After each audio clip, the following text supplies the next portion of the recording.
एक अफसोसनाक वाकया भी आपके साथ शेयर करना है और इस मामले पर हमने तफसील से बात भी करनी है। मामला कुछ इस तरह से है कि अंदरूनी सिंध के इलाके उमरकोट में एक हैरानकुन जो वाकया पेश आया है। सीने से बाहर दिल था बच्चे का, उसकी पैदाइश हुई और अस्पताल की जो इंतजामिया है उसके मुताबिक नौमौलूद को फौरी तौर पर नर्सरी में मुंतकिल किया गया और बच्चे की ज़िंदगी बचाने के लिए डॉक्टर्स ने ज़ाहिर हंगामी बुनियादों पर उसे NICVD रेफ़र किया। तो उस पर डॉक्टर्स का ये कहना है कि पैदाइश के वक्त बच्चे का जो दिल है वो सीने से बाहर धड़क रहा था, जो किसी मुआवजे से कम नहीं था। ताहम उन्होंने अफसोस का इजहार भी किया और ये बताया कि NICVD पहुंचने से पहले ही वो जो नौमालूद था, वो बच्चा था, वो जान की बाजी हार गया।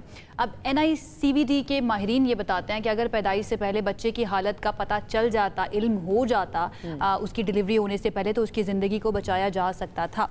तो इस केस को भी थोड़ा सा डिस्कस करते हैं और फिर इस तरह के जब केसेस सामने आते हैं तो प्रिवेंटिव मेजर्स क्या हो सकते हैं या फिर डॉक्टर्स क्या रेकमेंड करते हैं कि किस तरह से बच्चों की जान बचाई जा सकती है अगर उनके साथ इस तरह का वाक़या पेश आए। तो हमारे साथ इस वक्त मौजूद हैं डॉक्टर अब्दुल सत्तार शेख साहब, जो कि हेड हैं पीडियाट्रिक कार्डियोलॉजी NICVD के। उनकी तरफ चलते हैं और उनसे इस बारे में बात करते हैं। डॉक्टर साहब, थैंक यू सो मच हमें ज्वाइन करने के लिए। आई होप आप बिल्कुल ठीक ठाक होंगे। सबसे पहले मैं चाहूँगी कि इस केस के बारे में थोड़ा सा ज़रा बता दीजिए आप। उसके बाद हम इस सिचुएशन के ऊपर बात करेंगे कि कौन से प्रिवेंटिव मेजर्स दिए जा सकते हैं। जैसे कि आपने सुना कि एक बच्चा था जिसका दिल सीने से बाहर था। इसको हम मेडिकल टर्म्स में कहते हैं एक्टोपिया कार्डिया। एक्टोपिस कार्डियस ये होता है कि दिल सीने से बाहर आ जाए, और दिल जो होता है ना वो सीने के अंदर होता है, हड्डी के पीछे होता है। जो चेस्ट की हड्डी होती है नॉर्मली वो बंद होती है मिड चेस्ट पे। कुछ बच्चों में क्या होता है कि दिल की बीमारियों के साथ ये हड्डी का एब्सेंट होना या ना बनना एक बीमारी है, जिसकी वजह से दिल सीने के अंदर नहीं होता, दिल बाहर निकल आता है। अगर फौरन इस बीमारी को ट्रीट नहीं किया जाए तो मोस्टली समझे कि 95% चांसेस होता है कि बच्चा विद इन 24 to 48 आवर्स इसकी डेथ हो सकती है, क्योंकि दिल बाहर आ जाता है, खुश्क हो जाता है, इसके ऊपर झिल्ली नहीं होती, प्रोटेक्शन नहीं होता, कोई मॉइस्चराइजेशन नहीं मिलती जिसको हरकत करने में इसको हेल्प करे, तो वो ड्राई आउट हो जाता है, खुश्क हो जाता है, वो अपना काम है वो छोड़ देता है, जैसे इस बच्चे के साथ हुआ। इनको पता नहीं था, टाइमली रेफर नहीं हुए, और जब तक इनको पता चले और रिफर्ड हो तब तक ये देखिए अपनी जिंदगी की बाजी हार गया। अच्छा डॉक्टर साहब, जब डिलीवरी से पहले स्कैनिंग वगैरह हो रही होती है खातून की, क्या उस वक्त पता चल सकता है कि ये वाली बच्चे के साथ कंडीशन है और इस कंडीशन के साथ बच्चा पैदा होगा? देखिए, अभी मेडिकल साइंस ने बहुत ज्यादा डेवलपमेंट कर ली है, एडवांस स्टेज में आ गए हैं। पैदाइश से पहले ही हम लोग क्या करते हैं कि एक स्क्रीनिंग कर लेते हैं कि क्या खानदान के अंदर कोई बीमारियां तो नहीं है जो बच्चों में ट्रांसफर हो सकती हैं। और उसके बाद क्या करते हैं कि बच्चे की वेल बीइंग देखते रहते हैं अल्ट्रासाउंड के हिसाब से। उसमें देखते हैं कि दिल की बनावट कैसी है, दिल के चार खाने प्रॉपर बनने हैं, बनावट है कि नहीं है, दिल की शरीयाने ओके है नहीं है, दिल के खाने चेम्बर्स कैसे हैं, वॉल कैसे हैं। इसको हम फीटल इकोकार्डियोग्राफी कहते हैं। वो ये नॉर्मली हमारे पास जैसे NICVD सेंटर से वहां पे अवेलेबल, तो हम अपने जो गायनाकोलॉजिस्ट हैं पीडियाट्रिशियन को काउंसिल कर देते हैं कि जब भी आप अल्ट्रासाउंड करवाएं तो दिल के चार खाने जरूर देखें कि चार खाने बने हैं कि नहीं बने, और दिल की पोजीशन क्या है, कुव्वत कैसी है, काम कैसे कर रहा है, शरेयानी कैसी है। और ये मुमकिन है, ईजी है, जो हमारे NICVD सेंटर से या फ्री ऑफ कॉस्ट सर्विसेज मौजूद है स्क्रीनिंग। ठीक है डॉक्टर साहब, अगर किसी वजह से ये स्क्रीनिंग में नहीं आ सका या पता नहीं चला और उसी हालत में बच्चे की पैदाइश हो गई जैसे इस बच्चे के साथ हुआ, तो क्या इलाज मुमकिन है, किया जा सकता है उस वक्त भी इलाज डिलीवरी के बाद फौरी तौर पर? जी बिल्कुल, इलाज किया जा सकता है, और इसीलिए हमने देखें स्क्रीनिंग की मौजूद नहीं है, क्योंकि integrated services, integrated health system नहीं है। हमने गवर्नमेंट ऑफ सिंध को अप्रोच भी किया है, हेल्थ मिनिस्टर ने इसको अप्रिशिएट भी किया है और स्टार्टअप किया है कि जितने भी हेल्थ सेंटर से वहां पे वेल बेबी स्क्रीनिंग स्टार्ट होनी चाहिए, ताकि हमें पता चले कि दिल की या दिल के अलावा जिस्मानी और कोई बीमारियां हैं जिसको हम फौरन पैदाइश के बाद हमें कोई ना कोई इलाज करना हो, उसको हम देखें, और उसके साथ है कि हम प्रिवेंट करें कि ये बीमारियां डेवलप ही ना हो, या कम से कम उनकी का रेशो कम हो जाए। और ये बीमारी जो आपको बताया कि दिल बाहर आ जाना सीने से, ये खतरनाक बीमारी है, मगर हमारे पास ये बच्चे अगर पहुंच जाती है तो क्या करते हैं, इसको सीने के अंदर सेट कर देते हैं। बिल्कुल ठीक कह रहे हैं डॉक्टर साहब। सिंध की अगर हम खास तौर पर बात करें, वहाँ पर कितने हॉस्पिटल्स ऐसे हैं जहाँ पर ये वाली सहूलत मौजूद है कि इलाज किया जा सके अगर कोई बच्चा इस तरह से पैदा होता है तो, या फिर प्रिवेंटिव मेजर्स के लिए किन किन के पास स्क्रीनिंग के वो टेक्नोलॉजी मौजूद है जिससे पता लगाया जा सकता है? एटलीस्ट जो NICVD और SICVD जो कार्डियो नेटवर्क है, वो कराची के अलावा हैदराबाद, टनमोहन खान, नवाब शाह, सखर, लाड़काना, खैरपुर, मिठी, सेवन, इन जगहों पे कार्डियोवैस्कुलर नेटवर्क है। जहाँ पे कार्डियोवैस्कुलर नेटवर्क है वहाँ पे अल्ट्रासाउंड और इकोकार्डियोग्राफी सर्विसेज मौजूद होती है, और वहाँ पे हम फीटल इकोकार्डियोग्राफी मींस माँ के पेट के अंदर बच्चे का इको करते हैं।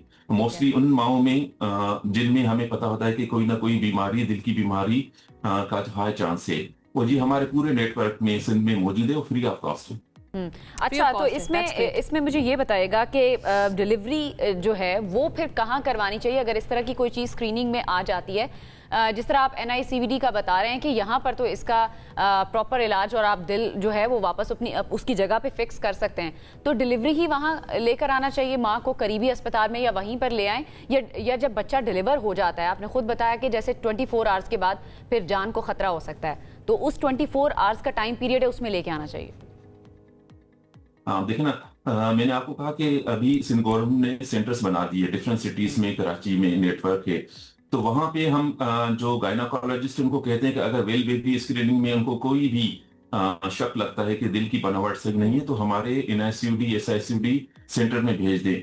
वहां पे हम देख लेते हैं कि इसका रिस्क क्या है, वो दिल की बीमारी किस नौयत की है, कितनी खतरनाक है, उस हिसाब से फैमिली को काउंसिल करते हैं, और गायनाकोलॉजिस्ट को हम लेटर लिख के भेजते हैं जो नियर बाय टर्शरी सेंटर हो। जैसे सखर में एक सेंटर मौजूद है, टर्शरी केयर सेंटर है, लाड़काना में है, हैदराबाद में है, बाकी जगहों पे भी है, तो वहां पे हम उनको कहते हैं कि बच्चे की डिलीवरी वहां पे करें जहां पे कम से कम न्यूनेटल केयर हो, पीडियाट्रिशियन मौजूद हो, एनेस्थीसिया की सर्विसेज हो, गायनाकोलॉजी का इमरजेंसी सेटअप हो, वहां से हम बच्चे को डिलीवर करके कोऑर्डिनेशन में रहते हैं। अगर आप तक इत्तलात पहुंच जाए तो डॉक्टर साहब, इन द एंड वक्त हमारे पास कम है, ये होता क्यों है, इसके पीछे रीजन क्या है, एंड देन बच्चा कैसे जा सकता है इस चीज से? देखिए, ये आपने बहुत इंपॉर्टेंट क्वेश्चन कहा है, इससे हम बहुत बच सकते हैं क्योंकि हमारे पास रेशो जो है बहुत ज्यादा है as compare to develop countries.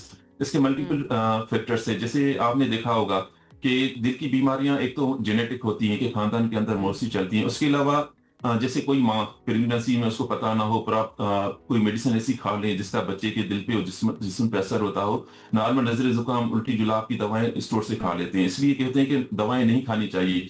दूसरा है कि उनको अपनी शुगर का पता नहीं होता, ब्लड प्रेशर का कंट्रोल नहीं होता, वैक्सीनेशन नहीं करवाते, या फिर कि जो गाँव की औरतें होती हैं जमीन पे काम करती हैं तो कीड़े मार दवा जो स्प्रे करते हैं तो वो जमीनों पे चली जाती है, तो वो फ्यूम्स होते हैं, वो जाकर बच्चे को नुकसान पहुंचाती है। या फिर एक वो एक्सरे करवा लेती है प्रेगनेंसी में जो रेडिएशन होती है, या उसके अलावा वो बहुत सारी बीमारियां होती हैं। अगर वो बीमारियां जैसे जरासीम की बीमारी है, इन्फेक्शन से, उसको अगर टाइम के साथ कंट्रोल नहीं किया जाए, प्रॉपर इलाज ना किया जाए, जैसे कि हमारे रूरल एरियाज में है, तो ट्रीटमेंट नहीं की जाएगी तो इन्फेक्शन फैल जाता है, वो बच्चे को असर करता है। वो उनको प्रिवेंट कैसे कर सकते हैं? ऐसे ही कर सकते हैं जैसे PPHI है, और health care integrated system develop होना चाहिए ताकि माँ को प्रेगनेंसी से पहले ही हम काउंसिल करें कि न्यूट्रिशन इज इंपॉर्टेंट फैक्टर। माँ की ग्रोथ है डायरेक्टली बच्चे पे इफेक्ट करती है कि उसको multivitamin, iron, nutrition, protein proper मिकदार में खानी चाहिए। वो पूरा उनको हम चार्ट बना के दें, जो कि मेन सिटीज में तो है, स्टिल जो स्मॉल सिटीज है या तालका डिस्ट्रिक्ट हॉस्पिटल से वहां पे ये सर्विस नहीं है, तो इसको प्रिवेंट ऐसे कर सकते हैं हम properly integrated health system start ये करें। भी है, और एक और पॉइंट मैं यहाँ पर ऐड करना चाहूँगी, then will conclude this session, कि हमारे रवैये भी बहुत ज़्यादा मैटर करते हैं इस चीज़ को बहुत ज़्यादा, स्पेशली अगर हम रूरल एरियाज़ की बात करें, वहाँ पर हमें ख़वातीन काम उस हालत में भी बहुत ज़्यादा मेहनत वाला काम करते हुए नज़र आ रही होती हैं जिसमें उनको आराम की ज़रूरत होती है। खैर, बहुत शुक्रिया आपका। डॉक्टर अब्दुल सत्तार शेख साहब हमारे साथ मौजूद थे, बहुत इंपॉर्टेंट पॉइंट्स उन्होंने उठाए हैं। अगर आप खुद वाइफ एक्सपेक्ट कर रही है या आपके घर में कोई ऐसी खातून है जो एक्सपेक्ट कर रही है, तो उनके लिए बहुत ज़रूरी है कि अपने मल्टीविटामिन्स लें। दवाएं जो है ना वो डॉक्टर्स की रेकमेंड करदा ही लेनी है। अपनी शुगर का भी ख्याल रखना है, ब्लड प्रेशर जो है ना उसको चेक करवाते रहना बहुत ज़्यादा ज़रूरी है। इन सब चीज़ों का अगर ख्याल रखा जाएगा तो फिर इंशाल्लाह जो बच्चा है वो बिल्कुल ठीक हो जाएगा।